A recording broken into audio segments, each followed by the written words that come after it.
आज हम निष्कर्ष के रूप में कुछ गंभीर प्रश्नों के समाधान के बारे में चिंतन करेंगे।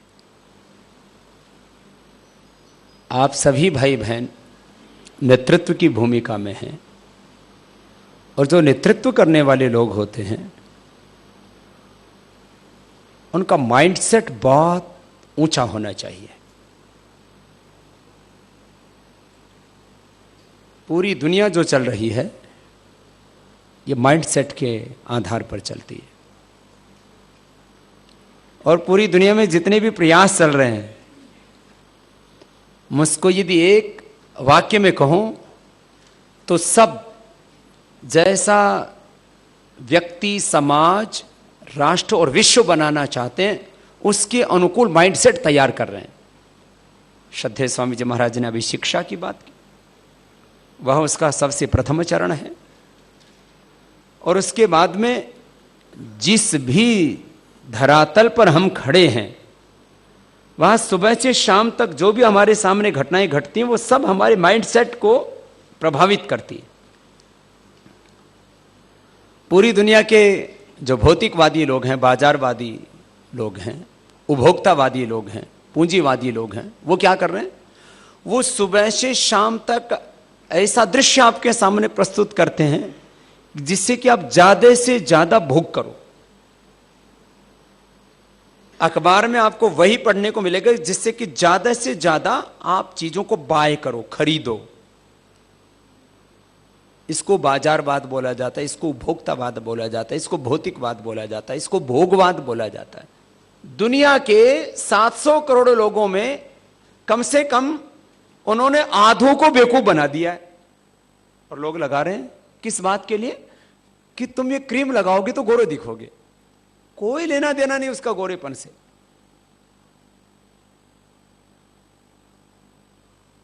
नाइन्टी 99.99% जितनी भी बाजार में साबुन बिक रही हैं उनमें कोई फूलों का एक्सट्रैक्ट नहीं होता है। हम आयुर्वेद की साबुन बनाएं अलग बात है। गुलाब की पंखुड़ियां और तरह तरह के फूल बिखेरेंगे, फिर उसमें किसी जो है माँ बहन बेटी को उतारेंगे और उसको ऐसा लगेगा कि ये साबुन लगाएगी तो मानो जन्नत में चली जाएगी। मैं कह रहा था लोग अपने अपने ढंग से माइंडसेट तैयार कर रहे हैं। कोई गाड़ी बेचने में लगा है, कोई घड़ी बेचने में लगा है और पेन बेचने में लगे। 5 लाख के तो पेन बिकते हैं, 1 लाख के तो कई लोगों ने मुझे दान किया। उसमें कुछ नहीं होता, एक कंपनी का ऊपर जो है लोगो लगा हुआ होता है, कुछ में थोड़ा सा गोल्ड होता है, किसी में थोड़ा चांदी होती है, फिर किसी में और थोड़ा सा ब्रांड। कुछ नहीं, पागलपन। तो दुनिया में जो व्यापारी लोग हैं वो तो अपने ढंग से माइंडसेट चेंज कर रहे हैं लोगों का कि आप ये मोबाइल, ये गाड़ी, ये घड़ी, ये वस्त्र, ये जूते, ये चप्पल, ये क्रीम आप इस्तेमाल करते हो और ऐसे कपड़े पहनते हो तो आप सभ्य हो। अब बताओ, उनके अनुसार तो हम सबसे असभ्य हैं।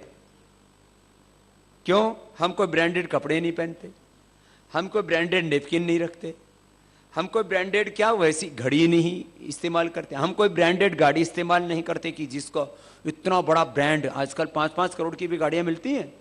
जब से हमने अपने मूल ग्रंथ, मूल को भूलने से ही सारे दोष पैदा होते हैं। मूल को काट दिया, हमको वेद से अलग कर दिया, तो वेद से अलग करने के कारण से अनेक धर्म ग्रंथ पैदा हो गए। जो मूल शक्ति है ब्रह्मांड की, ब्रह्म, उससे हमको अलग कर दिया। मूल वेद है, उसको छोड़ने से अनेकों धर्म ग्रंथ पैदा हो गए और उसमें भ्रम पैदा हो गए। मूल ब्रह्म शक्ति को छोड़ने से भ्रम पैदा हो गए और बहुत से भगवान पैदा हो गए। लोगों को फिर बेवकूफ बनाने की अलग अलग दुकानें खुल गई। माइंडसेट। अब पॉलिटिक्स की आओ। पॉलिटिक्स में क्या किया जा रहा है? राजनीति हमने क्या सोच लिया कि भाई जो चल रहा है ऐसे ही चलेगा। सीबीआई है तो है, कैग है तो है, चुनाव आयोग है तो है, सीवीसी है तो है, राजनीतिक पार्टियां हैं तो हैं, जो है वो बस कुछ नहीं बदल सकता। अब मैं 3 बातों को केंद्रित करना चाहता हूं। देश कैसे बदलेगा, उसमें हमें क्या करना है।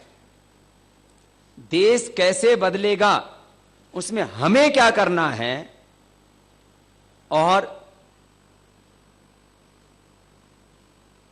एक बड़े विजन के तौर पर इसका एक सरपंच से लेकर के एमएलए एमपी से लेकर के सीएम और पीएम तक का ये प्रोसीजर क्या होगा।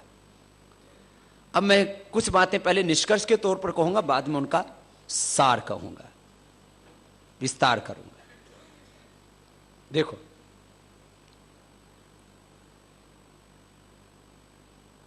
देश बदलेगा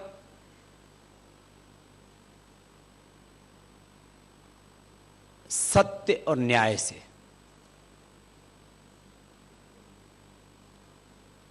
सत्य के आधार पर, न्याय के आधार पर देश बदलेगा। इसको यदि मैं वैदिक भाषा में कहूं, सत्यमेव जयते यतो धर्मस् ततो जय। ये तो हो गया एक बड़ा दर्शन। माने देश आगे चलेगा तो सत्य के आधार पर, और धर्म का मतलब न्याय। धर्म शब्द को लोगों ने बहुत गलत अर्थों में प्रयोग करना शुरू कर दिया, आजकल सांप्रदायिक अर्थों में प्रयोग करना शुरू कर दिया, इसलिए न्याय शब्द बोलना पड़ रहा है। न्याय को यदि हम अंग्रेजी में बोलते हैं तो जस्टिस बोलते हैं, वो भी उसको पूरी तरह से जस्टिफाई नहीं करता है। तो न्याय जो एक बहुत बड़ा शब्द है वो, और धर्म एक बहुत बड़ा शब्द है, वो ये कि जो एक ईश्वरीय व्यवस्था है। दो तरह का न्याय होता है, मैं उसको हमेशा बोलता हूं, एक राजनीतिक न्याय, एक ईश्वरीय न्याय। एक जो है प्राकृतिक न्याय, उसको हम एक डिवाइन जस्टिस को या नेचुरल जस्टिस कहो, एक पॉलिटिकल जस्टिस। ये पॉलिटिकल जस्टिस से देश नहीं बदलने वाला। तो न्याय उस अर्थ में है जिसको हमने एक बड़ा शब्द दिया अपने संगठन में, आध्यात्मिक न्यायवाद, स्पिरिचुअल जस्टिज्म, जिससे थोड़ा और बात स्पष्ट हो जाती है। खैर, अब थोड़ा इसको वर्तमान परिप्रेक्ष्य में सबको समझाने के लिए बोले तो देश बदलेगा सही विचारधारा से, सिद्धांतों से, नीतियों से और नेतृत्व से। अब चार शब्द हैं जो सबको समझ में आ जाते हैं, क्योंकि जो सत्य है ना, ये तो बहुत व्यापक शब्द है। अब आपको सत्य को समझना है तो इसके लिए आपको वेद पढ़ने पड़ेंगे, दर्शन पढ़ने पड़ेंगे, उपनिषद पढ़ने पड़ेंगे, और यदि ये सब ना पढ़ पाए तो सत्यार्थ प्रकाश पढ़ना पड़ेगा। सत्य क्या है इसको पूरा समझना हो तो महर्षि दयानंद का एक ग्रंथ है, उसको पढ़ लो, सत्यार्थ प्रकाश। वैयक्तिक, पारिवारिक, सामाजिक, आर्थिक, राजनैतिक रूप से सत्य क्या है, इसको समझने के लिए व्यक्ति धर्म से लेकर के राष्ट्र धर्म तक और वैश्विक धर्म तक। ऋषि दयानंद ने आर्य समाज इसलिए नहीं बनाया कि जो है उनको कोई संप्रदाय खड़ा करना था या चेला चेली बनाने थे। उन्होंने कहा संसार का उपकार करना इस समाज का मुख्य उद्देश्य है। वो एक बहुत बड़ा दर्शन लेकर के चले थे। मैंने कहा सत्य का पूरा विस्तार समझना हो तो किसको क्या पढ़ना पड़ेगा आपको? सत्यार्थ प्रकाश, इतना बड़ा सा। और न्याय और धर्म शब्द को समझना है तो आपको फिर न्याय दर्शन से लेकर के वैशेषिक सांख्य से लेकर के बहुत बड़ा शब्द है। क्या करना अपने को देश में, क्योंकि परिवर्तन की पूरी प्रक्रिया, जो ये चेंज है ना, इसका पूरा प्रोसीजर क्या होगा, जब तक इसको हम नहीं समझेंगे तो कुछ भी बात हमारे सामने आएगी और हम कहेंगे अरे भाई ये तो परिवर्तन तो हुआ ही नहीं। तो प्रक्रिया को समझना पड़ेगा। तो परिवर्तन किससे आएगा? पूरे देश में सबसे बड़ा टोटा, सबसे बड़ी कमी, क्राइसिस उसको अंग्रेजी में बोलते हैं। सबसे बड़ा क्राइसिस क्या है? सबसे बड़ा क्राइसिस है वह है आइडियोलॉजी का क्राइसिस, पॉलिसीज का क्राइसिस, प्रिंसिपल का क्राइसिस एंड लीडरशिप का क्राइसिस। अब इसको मैं चार शब्दों में दूसरी तरह से कह दिया, हिंदी वाली बात को अंग्रेजी में। सबसे बड़ी चुनौती, सबसे बड़ी समस्या इस देश के सामने इस समय, सबसे बड़ी कमी जिस चीज की है वो है विचारधारा, सिद्धांत, नीतियां और नेतृत्व। इन चार चीजों की कमी है, वो एक दूसरे के साथ जुड़ी हुई हैं बातें, जरा समझना। फिर बोला भाई विचारधारा कहां से ले? तो राजनीतिक पार्टियां कहती हैं हमारी विचारधारा सबसे अच्छी है। किसी चीज को जानना होगा तो मूल में जानना पड़ेगा ना, रूट में जानना पड़ेगा। आप किसी चीज को पकड़ना चाहते हो, अब आपको किसी चीज को समझना है, आपको पेड़ को समझना है तो पेड़ से समझोगे नहीं, उस बीज से समझना पड़ेगा आपको। बीज से तब जाकर के आप पूरे वृक्ष को समझ सकते हो और उसकी पूरी रचना को समझ सकते हो। तो किसी भी चीज को समझना है तो उसकी मूल संरचना को समझना पड़ेगा। आज एक सभी राजनीतिक पार्टियों में देख रहे होंगे, वो एक दूसरे को गालियां देते रहते हैं, बोले तुम्हारी आइडियोलॉजी क्या है, तुम्हारे प्रिंसिपल्स क्या है, तुम्हारी पॉलिसीज क्या है, तुम्हारा कैरेक्टर क्या है, तो एक दूसरे को गालियां देते रहते हैं।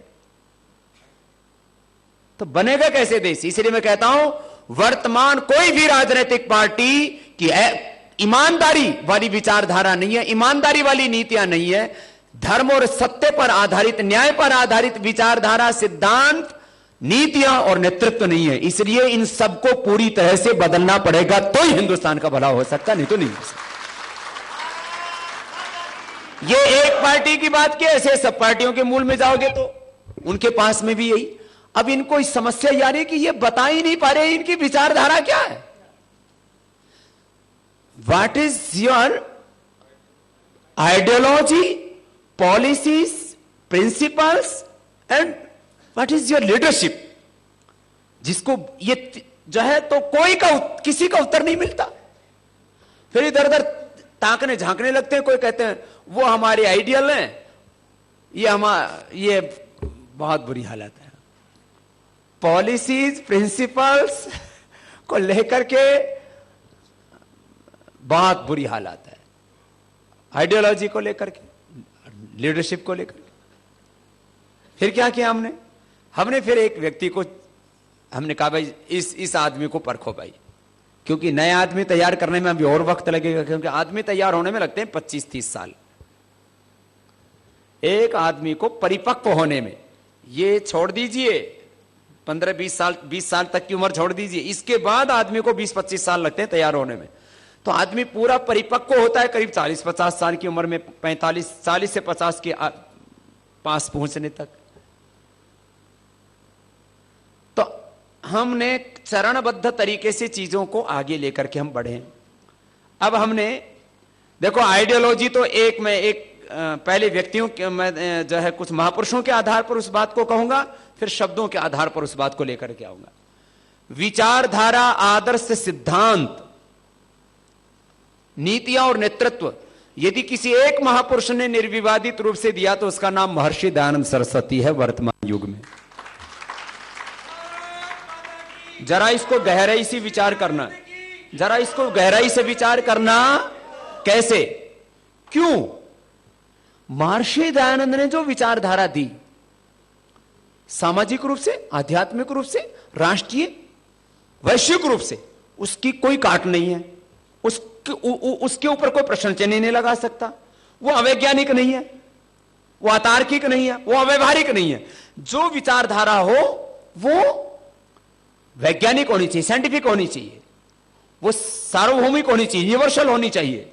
जो विचारधारा है वो प्रैक्टिकल होनी चाहिए, व्यवहारिक होनी चाहिए, और वो विचारधारा शाश्वत होनी चाहिए। ऐसा नहीं किया अब तो ठीक है ये विचारधारा, भाई बाद में तो इसको बदलना पड़ेगा। तो महर्षि दयानंद ने जो विचारधारा दी वो साइंटिफिक है, वो यूनिवर्सल है, वो प्रैक्टिकल है, और वो शाश्वत है, माने उसको कोई चैलेंज नहीं कर सकता। मर्यादा में रह करके ही हमको बातें करनी है और मर्यादा में रह करके ही समाधान निकालना है। और राजनीति में 99% गैर मर्यादित लोग हैं, ये बड़ी घटिया बात है। अब हम अपनी मर्यादा छोड़ नहीं सकते और वो मर्यादा में रह नहीं सकते, ये है धर्म संकट। तो भैया नीचे वाली चीज को ठीक करने में वक्त तो जरूर लगे, लेकिन उसको भी ठीक करना। ऊपर की चीजों को हमने ठीक किया तो उसके लिए हमको क्या क्या कीमत चुकानी पड़ी, आप लोगों को उसका भी ज्यादा एहसास नहीं है, थोड़ा थोड़ा पता है। आप लोगों को इतना ही पता है कि बाबा जी ने पहले लड़ाई की तो सत्ता से सीधे टकरा गए, पावर के साथ, पूरा सिंहासनों के साथ सीधा संघर्ष। आपको तो एक ही बात का, ये तो उधर संघर्ष था। जिनको हम कहते हैं कि जाहिर तौर पर विरोधी हैं, सत्य के, धर्म के, न्याय के, देश के दुश्मन है। फिर हमने, आज हमारी स्थिति यह है कि हमने 99% राज सत्ता से, पक्ष और विपक्ष से, दोनों से बैर मोल ले रखा है। आज हम जहां खड़े हैं, पहले विरोधियों से मोल लिया और इधर मोदी को खड़ा करके, जिनको कहते थे कि ये शायद अपने होंगे, अपनों से मोल ले रखा है बैर, कि ये बाबा बीच में नहीं पड़ता तो ये तो हम ठीक कर लेते। ये हैं चीजें। तो इसको क्या कहते हैं? ये काम अब आप कहेंगे और फिर भी मस्त है, फिर भी समाधान निकालेंगे। बाबा जी ये तो फिर तो मामला उल्टा ही हो गया। अब पक्ष और विपक्ष के जो टॉप लीडरशिप है, एक आदमी को छोड़ करके बाकी 99 से बैर है। अब बात समझ में आई? आ गई? चलो शुक्र है आ गई। एक को छोड़ करके बाकी सारे दुश्मन देखते हैं कि ये बाबा कड़ेता आ गया। नीति का चक्रव्यूह, और इसको तोड़ना है, इस कुचक्र को कुचलना है। बाबा जी ये तो बड़ा संकट है, हमको ये पता है। मैं कार्यकर्ताओं से एक ही बात कहता हूं, भैया लीडरशिप से हमारे काम होने, और टॉप लीडरशिप, एक का मतलब एक नहीं होता है, उसमें मतलब फिर एक के साथ उसके भी तो समर्थक होते हैं। अब मैं बड़े अर्थ में कहूं तो मोदी और मोदी के समर्थक तो बाबा से खुश हैं कि भाई ये तो ठीक है, ये बाबा ठीक है। लेकिन अब जो समर्थक हैं कुछ ऐसे हैं कि जो दोनों के समर्थक हैं, बाबा और मोदी के कॉमन है, और कुछ ऐसे हैं जो केवल बाबा के समर्थक हैं। तो ये बाबा और मोदी के समर्थक लड़ेंगे, फिर कौन बचा होगा? ये और नया संकट है। बोले बाबा जी आज ये चक्रव्यूह तो बड़ा खतरनाक है। ये इस तरह से ये चक्रव्यूह खड़े होते हैं, और इन सब के बीच में फिर हमको काम करना है, और बहुत राजी राजी काम करना है। कुछ लोग सोचते होंगे कि भाई ये बाबा जी हंसता कैसे है? मुझे सुबह से शाम तक कम से कम हर दिन 100, नहीं तो कई बार इससे भी ज्यादा हजार अशुभ समाचार सुनते हैं। जैसे आप लोग कभी घर में होते हैं तो क्या होता है, कोई अच्छा सा काम हो जाए घर में, चलो आपको एक गुड न्यूज देता हूं। मुझे गुड न्यूज तो मिलती ही नहीं, सुबह से शाम तक बैड न्यूज मिलती है, गुड तो मिलती ही नहीं। आप ये सोचो, फिर बोले बाबा जी आप तो बड़े तनाव में जीते होंगे। कहां तनाव में जीते, मस्त रहते। सुबह 5 बजे मुझे आप देखते हो ना, 5 बजे से लेकर के 10 बजे तक, किसी दिन ज्यादा, कभी कभी तो मेरी 500, 700, 1000 किलोमीटर तक की भी यात्रा हो जाती है। फिर शाम को इतना जरूर होता है कि थोड़ी कमर सी यूं लगा कि अब तो लेट जा तो फिर अब सो जाते, फिर शाम को जाकर के, बस इससे ज्यादा कुछ नहीं होता है। तो आपको मैंने ये जो बात कही, इसके पीछे का मतलब क्या है, इसके अब मैं मतलब बताता हूं। मैं आपको विचारधारा भी समझा दी। तो विचारधारा भैया प्रोसीजर्स को लेकर के होनी। अब बात कैसे देश कैसे बदलेगा, तो ब्लैक मनी कैसे आएगा, प्रोसीजर्स अडॉप्ट करने पड़ेंगे।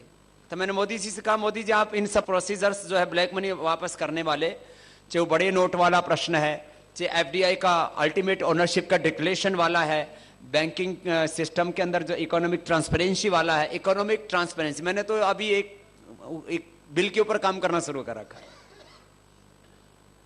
Economic transparency bill. बहुत बिल आपने सुने, फूड सिक्योरिटी बिल, और शिक्षा का अधिकार, खाने का अधिकार, सूचना का अधिकार है, right to information, right to reject, right to select, right to food, right to तो economic transparency, social and economic justice, ये बड़े बड़े शब्द हैं। तो मैंने उनसे बात की, मैंने कहा भैया आप ये इन बातों पर सहमत हो? बोले बाबा जी 100 नहीं 200%, 1000%, कुछ भी कहो आप, मैं 100% इन चीजों पर सहमत। मैंने कहा करोगे? बोले करूंगा। और मैंने कहा आप वाले आड़े आए तो आपकी भी तो पार्टी में कुछ लोग हो सकते हैं जिन्होंने उल्टा पुल्टा कर रखा हो, और दूसरे तो होंगे ही होंगे, और बड़े बड़े कॉर्पोरेट भी हो सकते हैं। कोई 1 लाख करोड़ भी देने के लिए तैयार हो जाएगा।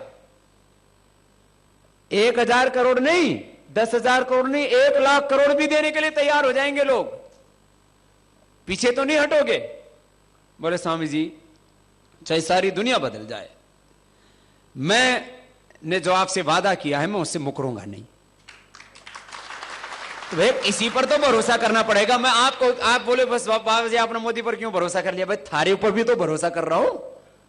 फिर तो कल को ये भी प्रश्न आएगा थारे ऊपर कैसे भरोसा करूं? भाई किसी पर तो भरोसा करना ही पड़ेगा। भाई तुमने शादी की, भाई हो सकता है किसी किसी का तलाक भी हो जाता है, मैं तो भरोसा क्यों किया भाई तुमने? फिर तो यूं होगा भाई पति पत्नी एक दूसरे पर भरोसा ना करो, मैं आप पर ना करूं, आप मुझ, ऐसा थोड़ी चलता है। दुनिया तो चलेगी भरोसे से। अब अगली बात सुन लो, ये तो ब्लैक मनी की बात आई, फिर करप्शन की बात आई, चाहे वो लोग जो है लोकपाल की बात है, चाहे वो सीबीआई की, सीवीसी की, चुनाव आयोग की, कैग की। मैंने कहा ये 5 संस्थाएं ठीक होनी चाहिए। तो करप्शन प्रोसीजर्स, पॉलिसीज। आजकल एक शब्द चलता है अर्थव्यवस्था में, इंक्लूसिव एंड सस्टेनेबल डेवलपमेंट। ऐसा विकास जो सबके जीवन में समृद्धि खुशहाली लेकर के आए, जिसको महात्मा गांधी ने सर्वोदय शब्द दिया था, जिसको आज अंग्रेजी में डिसेंट्रलाइज डेवलपमेंट का नाम दिया जा रहा है, जिसको बीजेपी वाले अंत्योदय का नाम दे रहे हैं,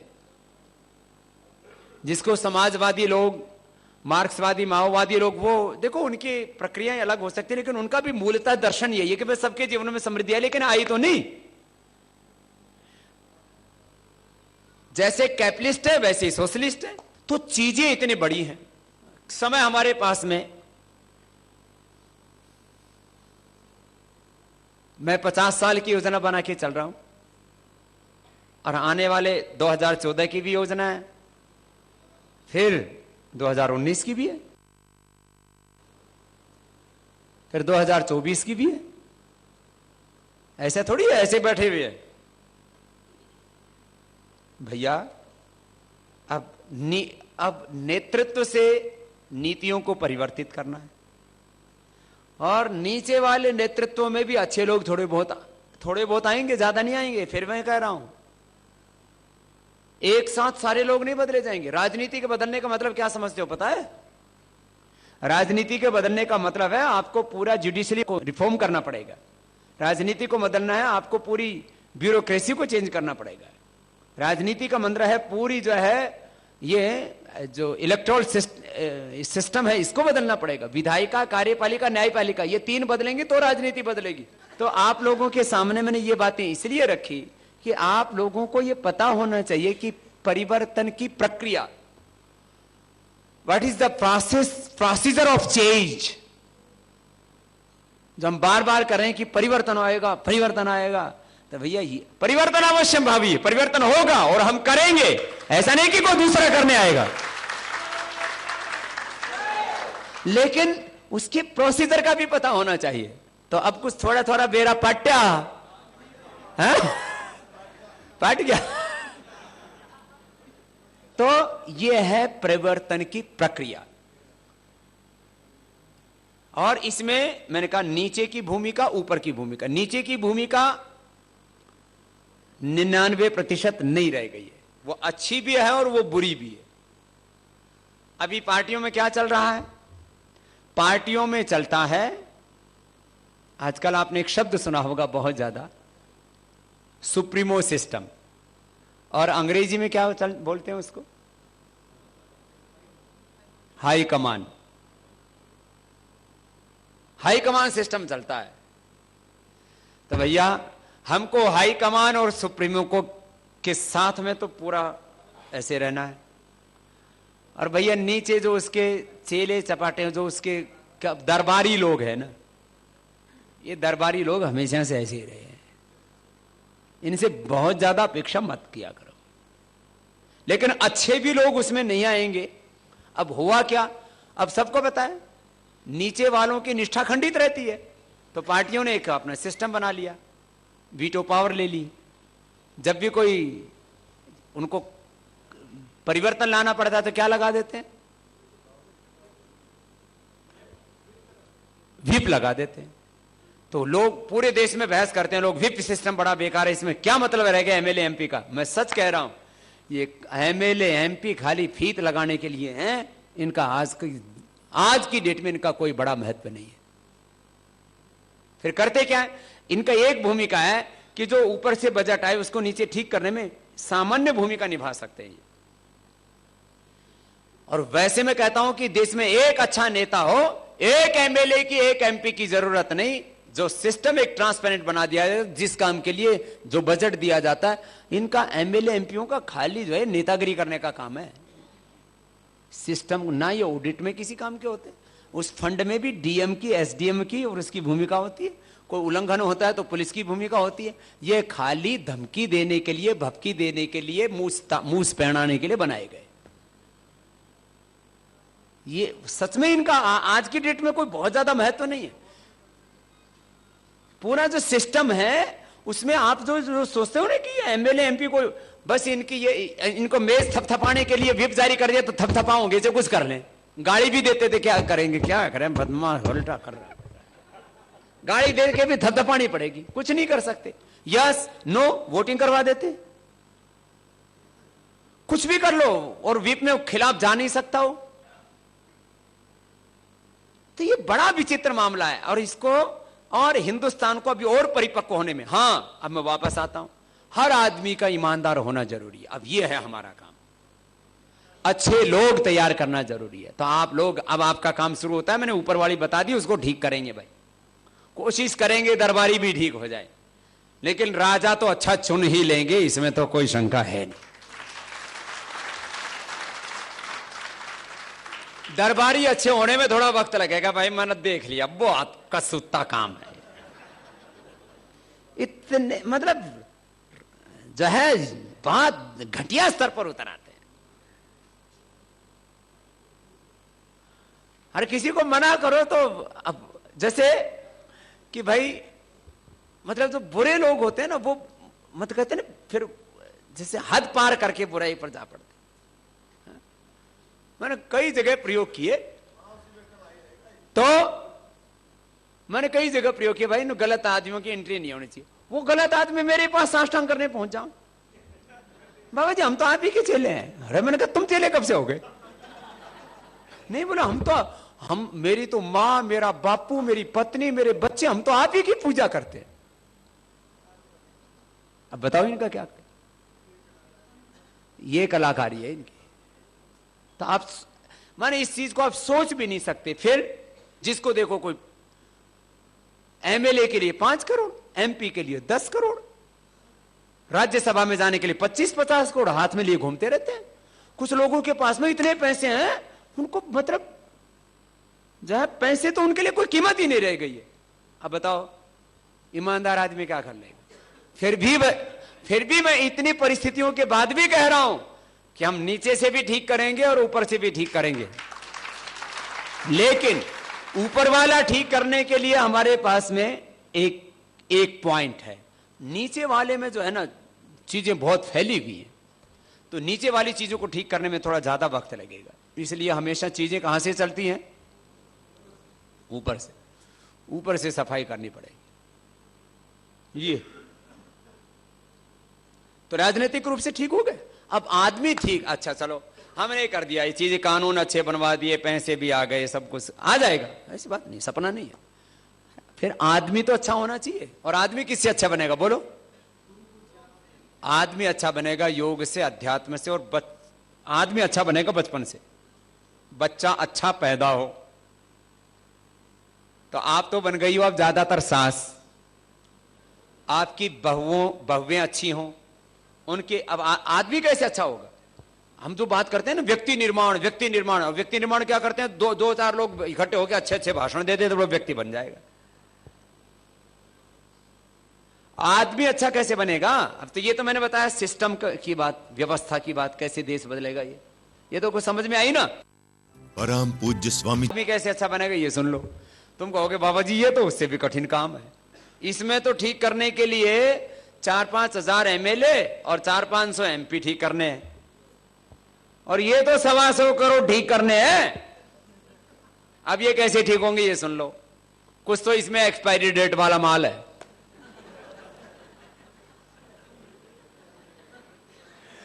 जो एक्सपायरी डेट वाले हैं उनमें बदलने की संभावना 1% है। बुरा मत मानना कोई। देखो जिनकी उम्र अब 80 साल से ऊपर होगी तो एक्सपायरी में चले गए हैं। और देखो एक बात सुन लो, 50 साल के बाद में बदलने की संभावना 2, 4, 5, 10% रहती है। गर्भ से बदलने की संभावना 100%, पैदा होते ही बदलने की संभावना 99%, और जितनी जितनी उम्र बढ़ती जाती है उतनी उतनी संभावना खत्म होती जाती है। ये आपको मैकेनिज्म बता दिया, सिस्टम प्रोसीजर बता रहा हूं ना, आदमी को कैसे बदलना है। गर्भ से ही बच्चे को अच्छे संस्कार दिए जाएं। आज मैं लड़ रहा हूं तो मेरी मां से मुझे अच्छे संस्कार मिले। उसके बाद जब मैं मां की गोद में आया तो जिस समाज में रह रहा था वो समाज इतना खराब नहीं था। आज हम क्यों लड़ रहे हैं? क्योंकि मां की कोख से हमको अच्छे संस्कार मिले। मैं सन्यासी होने के बावजूद इस बात को कहता हूं, मैं मां की बात आती है तो मैं कृतज्ञ भाव से इसलिए भर जाता हूं क्योंकि मेरी मां ने अपने विचारों को नहीं संवारा होता, उसका यदि ऊंचा चरित्र ना होता तो मैं आज यहां नहीं बैठा होता। मां, उसके बाद में परिवार, समाज, फिर मैं जब थोड़ा सा होश आया तो पढ़ने लग गया। स्कूल में नहीं पढ़ा। स्कूल में तो मैंने खाली वो सीखा था। मैंने पढ़ाई करनी शुरू कर दी दरअसल 9 साल की उम्र से ऋषि दयानंद की। 9 साल की उम्र में मैं महर्षि दयानंद का जीवन चरित्र पढ़ा। योग नीति एक पुस्तक आया करती थी वो पढ़ा। एक उधर एक सन्यासी होते थे स्वामी उमानंद जी, उनके ब्रह्मचर्य के साधन छोटी छोटी पुस्तकें होती थी उनको पढ़ा। फिर जो है 9 साल की उम्र से मैंने पढ़ना शुरू किया। आप सोचिए जरा, सत्यार्थ प्रकाश पढ़ना शुरू कर दिया, और 15 साल की उम्र तक मैंने ऋषि दयानंद का वेद भाष्य को छोड़कर के सारा साहित्य पढ़ लिया। तो ट्रेनिंग कहां से हुई मैं अपने बता रहा हूं और फिर आप सबकी बता रहा हूं। ट्रेनिंग होगी, पहली बात तो बच्चा पैदा कैसे किया जाए, गर्भाधान संस्कार कैसे हो, व्यक्ति निर्माण की प्रक्रिया। आप जरा सुनो गौर से, कैसे तो आदमी कहां से अच्छा बनेगा भाई? मैं 2 चीजें बताई ना, कैसे बदलेगी दुनिया। एक तो बदलना पड़ेगा व्यक्ति को और दूसरा बदलना पड़ेगा व्यवस्था को। व्यवस्था जड़ चीज है, व्यक्ति चेतन चीज है। और सुन लो भाई, मोदी जी को कल को कोई आतंकवादी बम फोड़ के मार दिया तब देश कैसे चलेगा, उसकी भी तो तैयारी रखो। बाबा को कल को बम फोड़ के मार दिया तो कैसे चलेगा देश, उसकी भी तो तैयारी रखो। बोले बाबा जी घने दिनों में तो कोई आदमी तैयार हो और फिर उसमें बम पटाखे फोड़ दे। भैया अपने को ऐसी तैयारी करनी है देश के लिए कि एक आगे से गिरा तो 100 खड़े हो जाएं, ऐसे तैयार करना है तो देश बचेगा। ये है तैयारी, ये इसको कहते हैं परिवर्तन। ऐसे बदलेगा देश। कहां से बदलेगा? कोख से बदलेगा। मां बहन बेटियों को ऐसे ऊंचे संस्कार देने पड़ेंगे कि वो योगाभ्यास करें, ब्रह्मचर्य का पालन करें। भगवान कृष्ण को प्रद्युम्न पैदा करना पड़ा तो 12 साल शादी होने के बाद फिर तपस्या की, फिर प्रद्युम्न पैदा किया। इसको कहते हैं संतान कैसे पैदा की जाती है। मेरे कुछ लोग ब्रह्मचारी हम थे ना, गुरुकुल में पढ़ा करते थे, 2-4 हमारे साथ वालों ने भी शादी करवा ली। साथ वाले मीन्स हम गुरुकुल में गए तो हमारा तो गुरुकुल ऐसा था, जिसको शादी नहीं करनी है वही वहां पढ़ेगा। 2-4 हमारे भी साथ वाले ऐसे तो बोला हम रामकृष्ण पैदा नहीं होंगे तो देश कैसे चलेगा। मैंने कहा खुद रामकृष्ण बन जाना, क्यों चक्कर में पड़ रहा है पैदा करने के। पैदा होगा नहीं होगा, पहले तो ब्याह होगा नहीं होगा, फिर बालक होगा नहीं होगा, वो रामकृष्ण बनेगा नहीं बनेगा, तू खुद बन ले बावड़े। खैर नहीं माने तो फिर बाद में जो भी हुआ भगवान जाने। तो खैर मैं आपसे बात ये कर रहा हूं, हमको यदि बहुत अच्छा देश बनाना है तो सबसे पहले अच्छा व्यक्ति बनाना पड़ेगा, और अच्छी व्यक्ति बनाने की प्रक्रिया मां से शुरू होती, पिता से शुरू होती है। तो पहले तो जो जवान है इनको ठीक करना पड़ेगा, और जो बड़े बुजुर्ग हैं ये बच्चों को गलत संस्कार ना दे, बस इतना ही काम कर लें तो अच्छा, और जितना सुधार हो सके कम से कम बीड़ी सिगरेट शराब ना पिए, गंदी आप बात ना बोलें। क्या होता है बड़ों के ना जुबान पर ऐसे शब्द आ जाते हैं, उससे कई बार दिक्कत आती है। तो बड़ों से हम इतनी अपेक्षा करें कि घर में और इसमें अभी भी अपने बड़े बुजुर्ग इतने खराब नहीं हुए हैं, थोड़ी बहुत खराबी आ गई, थोड़े बहुत नशे नुशे आ गए हैं, थोड़ी बहुत कोई बात नहीं, वो ठीक किया जा सकता है। कुछ की आदतें खराब हो गई हैं, उसको ठीक कर सकते हैं। जवानों को बदलना पड़ेगा, और उससे फिर ऐसी संतानें पैदा करनी पड़ेंगी जो कि बहुत चरित्रवान हो, तब देश आगे बढ़ेगा। यह है, और उनको फिर पैदा होने के बाद में उनका माइंड सेट में कोई गलत बात ना घुसा जाए। सारा तो चलता है विचार से, आदमी अच्छा है या बुरा है, सदाचारी दुराचारी मांसाहारी शाकाहारी जो कुछ है तो विचार से।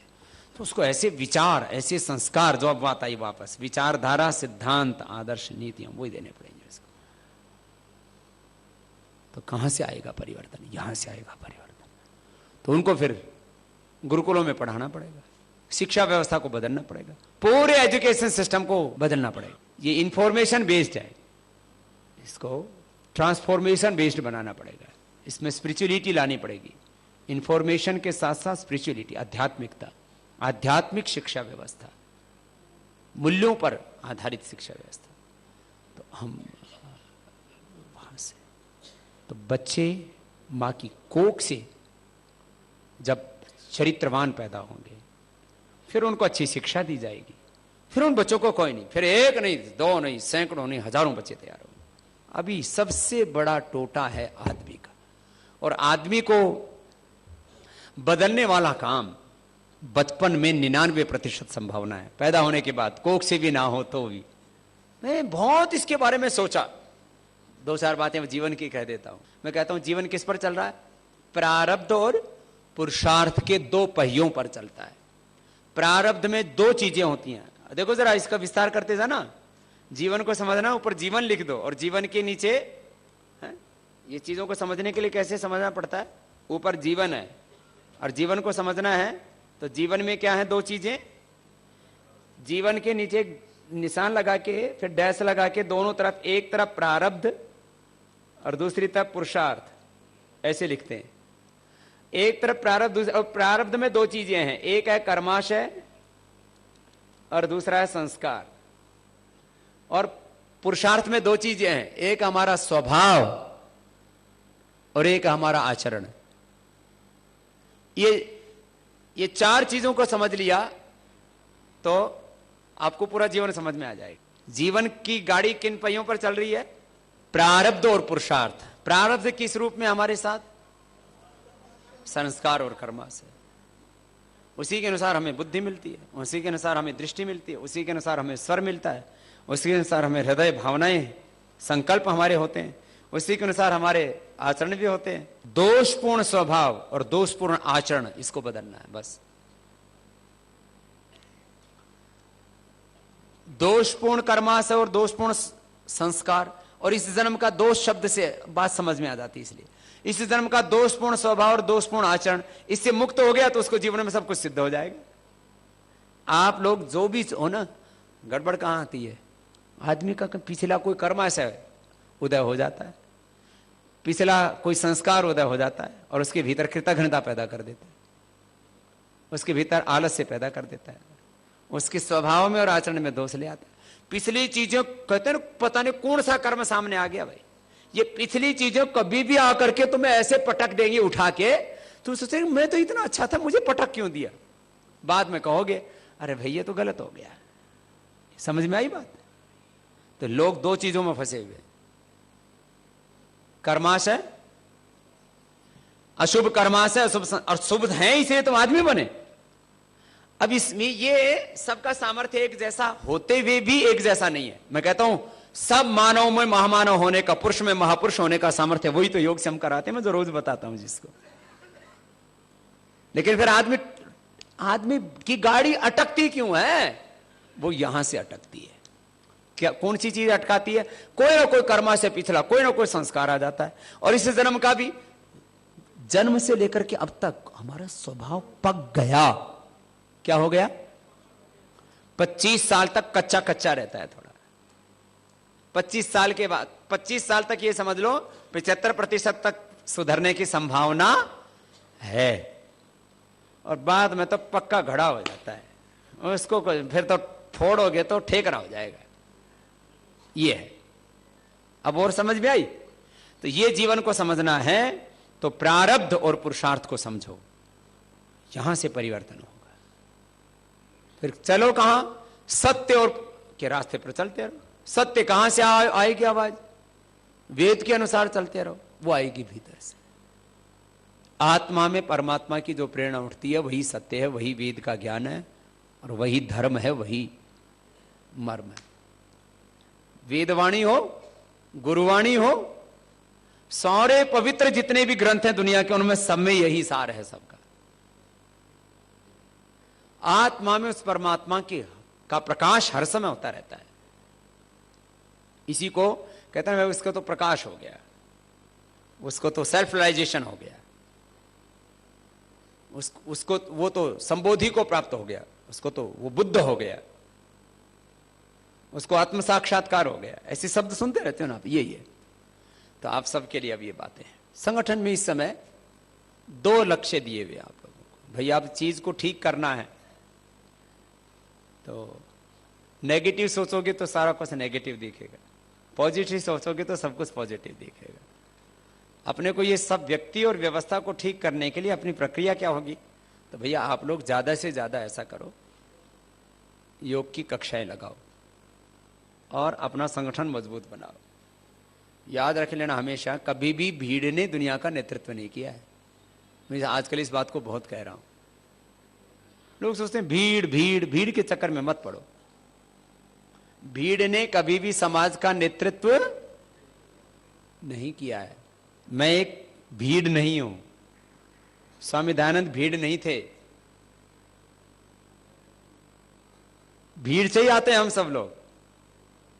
आगे जो भी लोग बढ़े, चाहे अब्दुल कलाम हो या मोदी हो या बाबा रामदेव हो या स्वामी दयानंद हो, विवेकानंद, में किसी के साथ तुलना नहीं कर रहा हूं अपनी, जो भी आगे बढ़ा है। भीड़ अलग चीज होती है। भीड़ तो एक बड़ा आभामंडल तैयार होने के बाद उसके साथ करोड़ों खड़ी हो जाती है। तो आप एक बात हमेशा याद रखिए, कभी भी मत सोचिए कि आपके साथ कितनी भीड़ है। आप ये सोचिए कि आपका विचार क्या। विचार आपका ऊंचा होना चाहिए। विचारधारा, सिद्धांत, आपकी नीतियां, वो लक्ष्य आपका ऊंचा होना चाहिए। सुनो जरा, आपको अभी करना क्या है? तो 2 ही काम करने हैं। एक तो योग की कक्षाएं, उनको इतना विस्तार देना है, हमारा एक भी प्रभारी ऐसा ना हो जो योग की कक्षा ना लगाता हो। चाहे जिला प्रभारी हो, चाहे तहसील प्रभारी हो, प्रखंड प्रभारी, उसको इस बात के लिए तो प्रशिक्षित कर ही दे, और इसके लिए थोड़ा सा समय लगाए। देखो, छोटी चीजों का ही बड़ा परिणाम होता है। बीज का ही परिणाम वृक्ष होता है। माँ की कोखी में बीज पड़ा था, उसी का परिणाम हमारा ही जीवन है। और एक बीज से ही फिर अनेक अनंत बीजों का विस्तार होता है। ये है हमारा बीज, ये हमारी शक्तिपीठ, ये हमारा जहां से सारा परिवर्तन का ये सारा का सारा महल खड़ा होना है, जिस नींव के ऊपर, वो है योग की कक्षाएं। तो इसके ऊपर सबसे ज्यादा ध्यान दो। और उसको विस्तार देने के लिए फिर अपने जिला समितियां तो परिपक्व काम कर ही रही हैं। तहसील समितियों को और मजबूत बनाओ, इस पर ध्यान दो। एक जिले में एक अच्छा नेतृत्व होता है तो सारे जिले को खड़ा कर देता है, तहसीलों को खड़ा कर देता है, प्रखंडों को खड़ा। एक बेवकूफ आदमी हो तो सब कुछ उल्टा पुल्टा कर देता है। तो बेवकूफी एक को भी नहीं करनी। प्रेम, कृतज्ञता, समझदारी, जिम्मेदारी, 4 शब्दों पर हमेशा मैं बहुत बोलता हूं, आज नहीं बोलूंगा। प्रेम, कृतज्ञता, समझदारी, जिम्मेदारी। प्रेम और कृतज्ञता पूर्वक सबको जीना है। खुद समझदार और जिम्मेदार बनना है, और जो समझदार और जिम्मेदार नहीं, उनको समझदार और जिम्मेदार बनाना है। और बनाने पर भी जो नहीं बन पाए तो फिर आगे बढ़ जाना है। उसके प्रति कोई द्वेष बुद्धि मत रखना। हमने भी कुछ लोगों पर 10 सालों से 20 सालों से भरोसा किया, कुछ लोग बीच बीच में ऊक चूक कर देते हैं, फिर आगे बढ़ जाते हैं, उनके प्रति बुरा नहीं सोचते, फिर 10 साल बाद में फिर आ जाते हो, कोई 20 साल बाद में आता है, बाबा जी मैंने बहुत बुरा किया, माफ कर दो। मैंने कहा भाई भगवान माफ करता है, हम तो कभी किसी के बारे में बुरा सोचते, हम नहीं सोचेंगे ना बोलेंगे। मैंने कहा हम अपनी मर्यादा से, मैं जो मैं राजनीति में कह रहा हूं वैयक्तिक जीवन में भी कह रहा हूं। मेरे से 6-7 घंटा सीबीआई वालों ने पूछताछ की, एक बार 3 घंटा बैठा है, दूसरी बार 3-4 घंटा बैठा है। पूछताछ करने के बाद 3-4 घंटे में फिर मैं ऐसे ही मुस्कुराता हुआ, फिर मैंने कहा ठीक है जी नमस्ते, जाऊं अब, और पूछ लो जो पूछना। बोल जब कुछ है ही नहीं पूछने के लिए, फिर कभी आओगे तो बता देना दिल्ली। मैंने कहा ठीक है बता देंगे। मैंने कहा तुम्हारी ऊक चूक क्या है वो बताओ, तकलीफ क्या है। बोले तकलीफ ये है कि आप, जब हम आपको मंचों पर सुनते हैं, जब आपके हम कार्यक्रम देखते हैं, जब आपके हम आंदोलन देखते हैं, तो ऐसा लगता है कि इससे ज्यादा लड़ाकू आदमी कोई नहीं होगा। और जब आपसे बात करते हैं तो आप एक बार भी आप अटैक नहीं करते हम पर। बोले आप ये जो है, आप इनजस्टिस के खिलाफ इतने लड़ते हो, तो आप वहां आश्रम में लड़ाई क्यों नहीं करते। मैंने कहा पुलिस वाला अपराधी पर डंडा मारता है तो अपनी पत्नी पर बजा के बजाएगा क्या।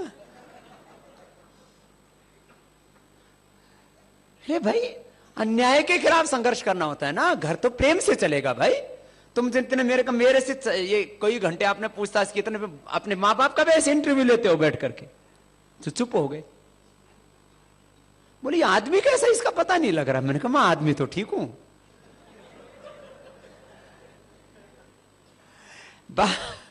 आप लोगों को घर में ऐसे ही रहना है। मैंने, आप जितने भी यहां पर बैठे हुए हो,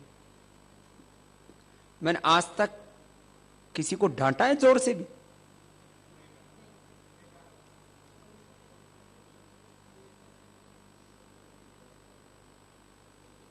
फिर और मंच पर किसी को छोड़ा है? वो उनका प्रति हमारी द्वेष बुद्धि नहीं है। हम तो चाहते हैं जितने भी बुरे लोग हैं उनका जल्दी मोक्ष हो जाए, क्योंकि नहीं तो उनके कर्माशय संस्कार इतने खराब होंगे, अनेक जन्मों तक दुख पाएंगे। इसलिए उनके भी, हम तो इसीलिए उनका मोक्ष होने में भी कल्याणी है। इसलिए भगवान रामकृष्ण आदि सब महापुरुषों ने इन बुरे लोगों का मोक्ष किया था। उनके प्रति हमारी सच बताते हैं, कोई दुर्भावना नहीं होती हमारी।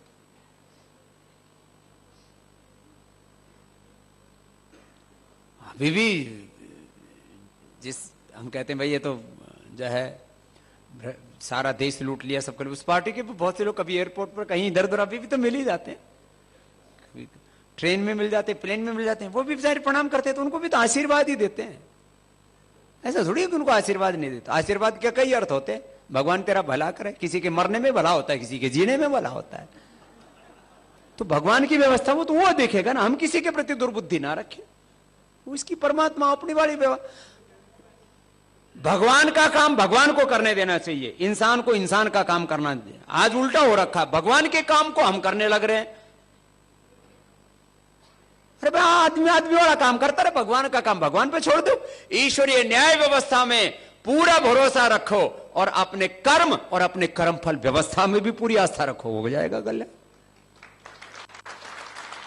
भगवान ईश्वरीय न्याय व्यवस्था उसकी है, उसको वो जाने क्या करना है उसका, और अपना कर्म और कर्मफल व्यवस्था। ये मैं आपको बता रहा था, कर्माशय संस्कार, इस जन्म का स्वभाव और आचरण, ये हमारे जीवन को आगे चला रहा है। बस आगे चलते रहो। खैर, तो आज जो हम अच्छे हैं, आज हमें अच्छा दिमाग मिला है, अच्छी आंखें मिली, अच्छी आवाज मिली, अच्छा रूप मिला है, अच्छी भावनाएं मिली, अच्छे कर्म कर रहे हैं, जीवन में सुख है, अच्छा परिवार है, अच्छे माता पिता है, अच्छे गुरु हैं, तो पहले अच्छे पुण्य करके आए थे, ये प्रारब्ध है, और इस जन्म में कर रहे हैं, ये पुरुषार्थ है। ये प्रारब्ध और पुरुषार्थ दोनों ठीक हो गए, तो आप लोगों को सेवा करनी है। ये मत सोचो कि मुझे इससे क्या मिलेगा। जो ये सोचता है इसका मतलब ये घाटे का काम कर रहा है। जो एमएलए एमपी भी बनना चाह रहे हैं वो भी घाटे का काम है। तो बोले बाबा फायदे का काम कौन सा? मेरे वाला है ना मुझे एमएलए बनना ना एमपी बनना, देश बनाना। तो बोले बाबा उसमें भी कुछ घाटा तो होगा लेकिन फायदा भी कर देंगे, तो फिर वो पुण्य का काम कर रहे हैं। जो एमएलए एमपी इसलिए बन रहे हैं कि उनको एमएलए एमपी बन के कुछ पाना है, तो वो घाटे का काम है। और वो अपने को कुछ पाना नहीं, देश को बचाना, ये फायदे का काम। राजनीति में मैं तो कहता हूं एक एमएलए बनना और एमपी बनना कितना सुबह से शाम तक 1000 आदमी को काम करने पड़ेंगे, 2000 की गाली सुननी पड़ेंगी, तो बन जाओ एमएलए। ये बहुत, मैं तो कहता हूं इसमें तो जितना इनसे बच के रहो ना उतना ही फायदा है। जिसका कोई लेना देना नहीं, सबके आगे हाथ जोड़ने पड़े, और जिसका काम ना करो वही गाली देना शुरू कर दे। बनाया था एमएलए, बनाया था एमपी, हमारे छोरे ने नौकरी नहीं लाई, मेरा एफआईआर दर्ज नहीं कराई, मेरे छोरा गलत काम करके आया था, थाने में छुड़वाया नहीं। अरे गलत काम करके आया था तो छुड़ाने के लिए थोड़ी एमपी बने थे, एमएलए बने थे, उसको वो बंद करवाने के लिए बड़े थे। बोले नहीं मैंने तुझे वोट दिया, मेरा तो गलत भी करके आएगा तो तुझे छुड़ाना पड़ेगा। इसलिए सुबह से शाम तक एमएलए एमपी क्या करते हैं, थाने में फोन करते रहे, जो विरोधी उनके बच्चे बंद करवाते रहे और जो समर्थक उनके छुड़वाते रहे, यही काम करते हैं। तो भैया कुछ भी जीवन में आप यदि अपेक्षा करते हो, पैसा और प्रतिष्ठा संसाधन, वो सब का सब आप ये समझ लो आपके पुण्यों को क्षीण करने वाला है। बोले बाबा सब ऐसे ही सोचेंगे तो कैसे चलेगा? सब ऐसे ही सोचेंगे तो चारों तरफ अच्छा ही अच्छा होगा।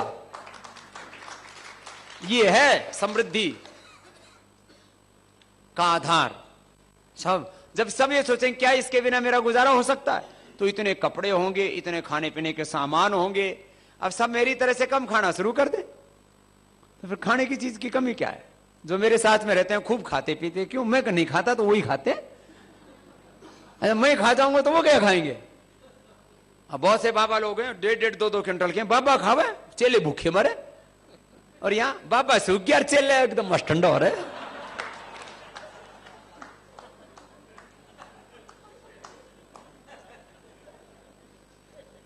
सीधी सीधी बात है भाई। ये तो भाई त्याग जो करेगा वो, अरे मैं सुखी हूं। कुछ लोग भोग करके सुखी मान, भोग करना तो इस जीवन में एक सिद्धांत अपना लो, आज एक लाइन लिख करके जाओ, क्या इसके बिना मेरा गुजारा हो सकता है? वो पद, प्रतिष्ठा, पैसा, साधन, वस्त्र, भोजन, कोई भी वस्तु, क्या इसके बिना मेरा गुजारा हो सकता है? यही अपरिग्रह है, यही धर्म है, यही योग है। ठीक हो गया, जीवन में खूब अच्छा हो जाएगा, सारी दुनिया सुखी रहेगी। क्या गाय भैंस खाए बिना, अंडा खाए बिना मैं जी सकता हूं? क्या दारू पिए बिना मैं जी सकता हूं? क्या गुटखा खाए बिना मैं जी सकता हूं? क्या महंगी घड़ी के बिना मैं जी सकता हूं? क्या महंगे कपड़ों के बिना मैं जी सकता हूं? क्या महंगी गाड़ी के बिना मैं जी सकता हूं? क्या एसी के बिना मैं जी सकता हूं? मैं उतना ही प्रयोग करता हूं जितना नितांत आवश्यक है, मैं एसी का यूज ही नहीं करता, होते हुए यूज नहीं करता। मैं जहां भी जाता, चलो आश्रम में मैं जिस कुटिया में रहता हूं उसमें तो एसी कूलर कुछ भी नहीं लगवाया हुआ, लेकिन मैं बाहर भी जाता हूं तो एसी बंद कर देता हूं जाते ही, सबसे पहला काम यही करता हूं। क्यों? दिन भर पसीने, रात को एसी चलाए तो शरीर तो हमारा बेकार हो जाएगा, तो शरीर को सुख कैसे मिलेगा? अरे शरीर को सुख सोच रहे नहीं, अपने को तो शरीर, इंद्रियों और मन की अपूर्णताओं से, पराधीनताओं से, कमजोरियों से, दुर्बलताओं से मुक्त होकर के पूर्णता पानी है, और जीते जी ही मुक्त होना है। यह है अपने जीवन का लक्ष्य, इससे आगे बढ़ेगी जिंदगी। ये बात समझ में आई? यह है सेवा का दर्शन।